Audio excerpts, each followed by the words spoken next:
जब आप पहली बार ध्यान में बैठते हैं और आंखें बंद करते हैं, तब क्या होता है? शांति? नहीं, सबसे पहले अंधेरा आता है, फिर विचारों का शोर, यादें, डर, अधूरे शब्द और एक आवाज। ये सब क्या है? मैं ध्यान नहीं कर पा रहा, लेकिन सच यह है, यही ध्यान की शुरुआत है। अगर आज आपका मन ध्यान में भाग रहा है, तो समझिए वो पहली बार दिखने लगा है। आज की यह कथा आपको बताएगी ध्यान क्यों कठिन लगता है और क्यों जो इस कठिनाई से नहीं डरता वही भीतर प्रवेश करता है। राम राम भक्तों, भक्ति बीट्स में आपका बहुत बहुत स्वागत है। भक्तों, आज लोग सोचते हैं ध्यान मतलब मन का बिल्कुल खाली हो जाना, लेकिन गीता कहती है ध्यान का आरंभ तब होता है जब आपको अपने मन की अशांति दिखाई देने लगती है।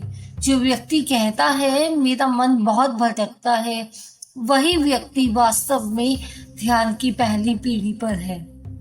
भक्तों, आज का विषय है ध्यान की प्रारंभिक अवस्था, जो कि गीता की एक कथा से है। इस कथा को सुनने के लिए हमारे चैनल को सब्सक्राइब करें और कथा के अंत तक बने रहें। भक्तों, ध्यान से पहले हमारा मन सोया हुआ होता है। विचार आते हैं, फैसले होते हैं, शब्द निकलते हैं, लेकिन हमें पता भी नहीं चलता कि ये सब कैसे हुआ। हम सोचते हैं हम सोच रहे हैं, पर सच यह है हम सोच के द्वारा चलाई जा रहे हैं। गीता कहती है यही अज्ञान है, जहाँ मन राजा बन बैठता है और आत्मा कैदी।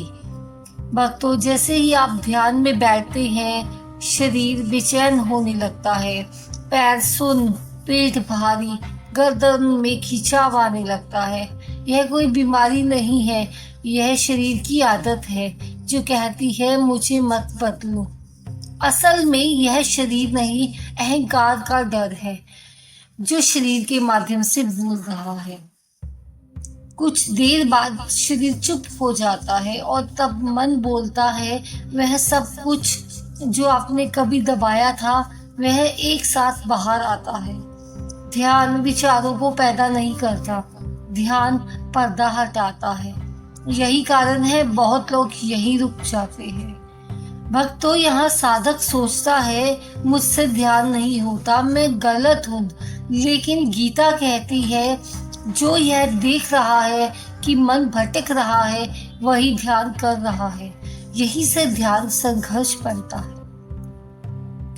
जब आप थक थक कर लड़ना छोड़ देते हैं, तब एक चमत्कार पैदा होता है। आप विचारों से अलग खड़े हो जाते हैं। अब आप विचार नहीं हैं, आप उन्हें देखने वाले हैं। यही ध्यान की पहली वास्तविक अवस्था है। श्री कृष्ण कहते हैं जहां मन भटके उसे सांस पर वापस लाओ। सांस वर्तमान का द्वार है। अब कभी कभी कुछ क्षण ऐसे आते हैं जहां विचार रुक जाते हैं। यह स्थायी नहीं, लेकिन यही संकेत है कि मार्ग सही है। कभी कभी व्यक्ति डर जाता है, उसे लगता है मैं खो रहा हूँ। यह अहंकार का डर है, आत्मा का डर नहीं है। ध्यान एक दिन का काम नहीं है भक्तों, यह मित्रता है स्वयं से। जो व्यक्ति रोज ध्यान में बैठता है वही भीतर उतरता है। गीता के उपदेश के अनुसार अभ्यासेन तु कौन्ते वैराग्येण चैव गृह्यते। अभ्यास और वैराग्य यही ध्यान की कुंजी है और यही गीता हमें समझाती है। भक्तों, समय तय करो, स्थान तय करो, अपेक्षा मत रखो। ध्यान में अच्छा बुरा कुछ नहीं होता। धीमी गति से मंत्र को जप करो, ओम का जप करो। यह ध्वनि मन को घर वापस लाती है और यही ध्यान की आरंभिक स्थिति होती है।